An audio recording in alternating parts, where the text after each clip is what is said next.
ঝাড়ু হাতে নিলাম আজ, করব সুন্দর আগামীর শ্বাস। একদিন নয় প্রতিদিন পরিচ্ছন্ন থাকবো এবং থাকতে চাই প্রতিটি দিন। মহান বিজয় দিবস উপলক্ষে পঞ্চগড়ের দেবীগঞ্জে পরিচ্ছন্নতা অভিযান চালিয়েছে বাংলাদেশ জামায়াতে ইসলামী। সোমবার দুপুরে দেবীগঞ্জ পৌরসভার বিজয় চত্বরে এ কর্মসূচির উদ্বোধন করেন উপজেলা জামায়াতে ইসলামীর ভারপ্রাপ্ত আমির মাওলানা আব্দুল বাসেত। এ সময় সংগঠনের জেলা ও উপজেলা পর্যায়ের নেতাকর্মীরা উপস্থিত ছিলেন। বিজয় দিবসের তাৎপর্যকে সামনে রেখে বিজয় চত্বরসহ দেবীগঞ্জ চৌরাস্তা, বন্ধন মোড় ও উপজেলা স্বাস্থ্য কমপ্লেক্স এলাকায় পরিচ্ছন্নতা অভিযান পরিচালনা করা হয়। এ কর্মসূচিতে জামায়াতে ইসলামীর অর্ধশতাধিক নেতাকর্মী অংশ নেন। পরিচ্ছন্ন ও সচেতন সমাজ গড়তে এ ধরনের উদ্যোগ অব্যাহত থাকবে বলে জানিয়েছেন আয়োজকরা। আজকে 15 ডিসেম্বর, আগামীকাল 16 ডিসেম্বর মহান বিজয় দিবস।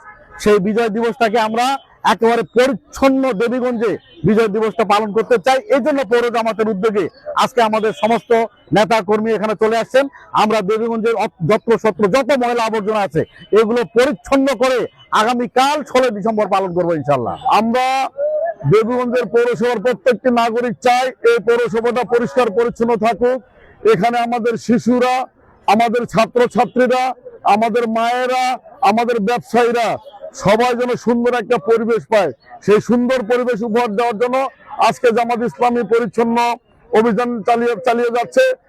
আমরা আমাদের পৌরসভার যে স্থানগুলোতে ময়লা পড়ে আছে যত্র সেগুলো আমরা পরিষ্কার পরিচ্ছন্ন করব। আমরা আমাদের নাগরিকদেরকে এই পৌরসভা পরিষ্কার পরিচ্ছন্ন রাখার উদাত্ত আহ্বান রেখে বাংলাদেশ জামাত ইসলামী কেন্দ্র ঘোষিত সারা বাংলাদেশে একটা শুদ্ধি অভিযান চলছে, বিশেষ করে সকল প্রতিষ্ঠানগুলোতে। তারই ধারাবাহিকতায় দেবীগঞ্জ পৌরসভার উদ্যোগে মহান বিজয় দিবসকে সামনে রেখে পরিষ্কার পরিচ্ছন্ন অভিযান চলছে। আমাদের জামাত ইসলামী এবং ইসলামী ছাত্র শিবির স্বতঃস্ফূর্তভাবে নেতাকর্মী এই পরিষ্কার পরিচ্ছন্ন অভিযানে যোগ দিয়েছে।